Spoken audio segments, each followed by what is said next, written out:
तुम्ही ब्रह्मकमळाबद्दल ऐकलंय का हो? ब्रह्मकमळाचं हे रोप वास्तुशास्त्रानुसार आणि ज्योतिषशास्त्रानुसार अत्यंत लाभदायी मानलं जातं. हे रोप जर तुम्ही घराच्या दक्षिण पूर्व दिशेला अर्थात घराच्या आग्नेय कोपऱ्यात लावलं तर घरात धनसमृद्धी येते असं म्हणतात.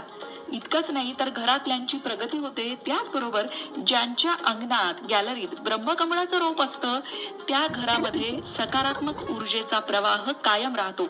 असे असंख्य फायदे या ब्रह्मकमळाच्या रोपाचे आणि फुलाचे आहेत. पार्वती मातेच्या विनंतीवरूनच ब्रह्मकमळाची निर्मिती झाली होती असं शिवपुराणात म्हटलं गेलंय. कारण भगवान महादेवांनी जेव्हा गणपती बाप्पाचं शिर धडा वेगळं केलं होतं तेव्हा गणपती बाप्पाचं शिर बसवताना याच ब्रह्मकमळाचा उपयोग केला होता असं पुराणात म्हटलं गेलंय. ब्रह्मकमळ हे साधारण जुलै ते सप्टेंबर महिन्यामध्ये उमलतात. ब्रह्मकमळ हे मुळातच हिमालयाच्या पर्वतरांगेतील एक फुल आहे आणि हे फूल पांढरं शुभ्र रंगाचं असतं. उमलताना त्या फुलामध्ये महादेवाच्या पिंडीसारखा आकार दिसतो. ब्रह्मकमळ या फुलाचा सुगंध अनुभवण्यासाठी आपल्याला वर्षभर वाट बघावी लागते, कारण इतर फुलांप्रमाणे हे फूल आपल्याला